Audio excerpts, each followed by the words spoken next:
started first time. That's amazing. Gerry is life on wheels, continually wheels in motion. Gerry's lived and breathed automobiles since the day he was born. They call it having gasoline in your veins. A lot of the vehicles that he has are vehicles that he always wanted to own when he was growing up. Gerry is a man who is driven, and every day is an adventure.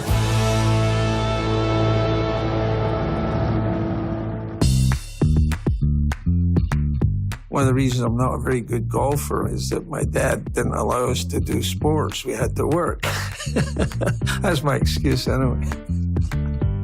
I was rather mischievous. He got into trouble climbing out the window by curfew, and my grandpa wasn't happy with him. He used to steal his dad's car, him and his brothers.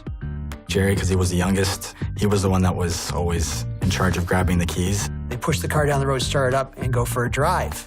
My grandfather didn't find out till his 80th birthday. They've been doing this for about 5 years. My dad was a small Ford dealer in Scotland, and his claim to fame was he was the only dealer in Scotland who would convert cars to hand controls for disabled folks. So if there was a gentleman without any arms, he would be able to change so that he was able to drive based on a pedal on the floor, and I think a slipper was put on the floor with a steering wheel attached to it so he could make turns. Well, I didn't know at the time, but we were being trained to take care of people.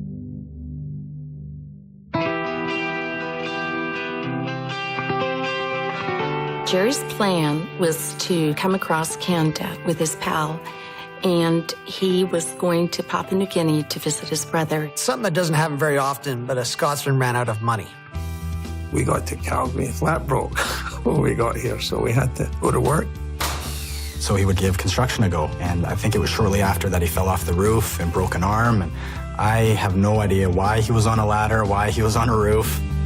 I finally decided that I would go sell cars. Just after Christmas one year, I still pretty broke. I sent my dad a telegram. So the telegram read this: "No man, no fun, your son." And the next day, I got a reply back from my dad that said, "Too bad, so sad, your dad."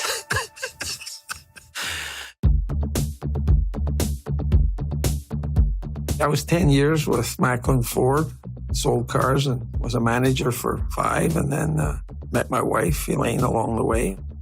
I came out to Calgary for a couple days to visit my sister, Marilyn, and Marilyn lived in the same apartment block. The story goes that my dad begged my aunt to introduce him to her sister, and she finally did. I had to take her sister along with me.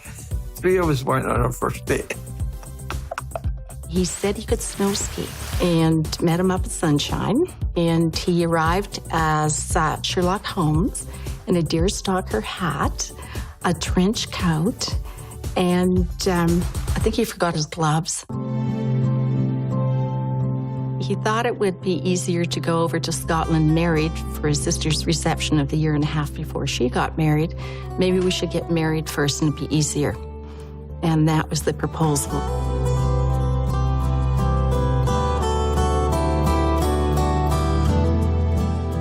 Elaine's been a big support for Gerry over the years, through the raising of their children to the operation of the business.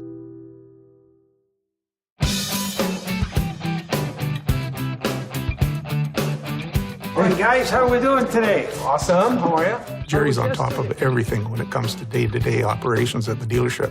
He lives and breathes the automotive industry. It's not work for him to come in, chat with the employees, see how things are going in parts, service, sales. We have 600 employees, and we've got 6 dealerships, and we have an auto body center.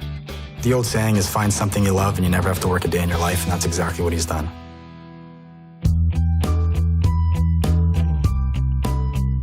We have a Down syndrome daughter, and we have a tremendous amount of satisfaction and fun in helping folks with special needs. I have a really good relationship with him. He's so protective. One of the biggest charities that Gerry has supported is the PrEP program, which is a program for children with Down syndrome to integrate them into the regular school system. The minute Gerry and Elaine discovered this wonderful program, they went, I want every child in Calgary to be able to access this program. 2 people in Gerry's life, one was his mom and the other is Megan, who keep Gerry in line.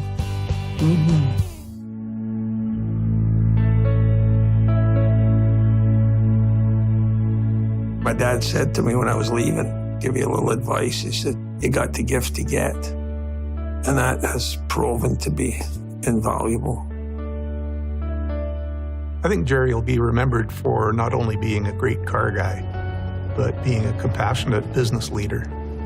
When you go the extra mile, there's never a traffic jam. He looks for perfection. Sometimes it isn't always achievable, and he ends up landing on excellence, which is not necessarily a bad thing. I had no idea where Calgary was when I first arrived, and I couldn't have picked a better place. We'd just like to be remembered as somebody that has really made a difference, and that would be just fine.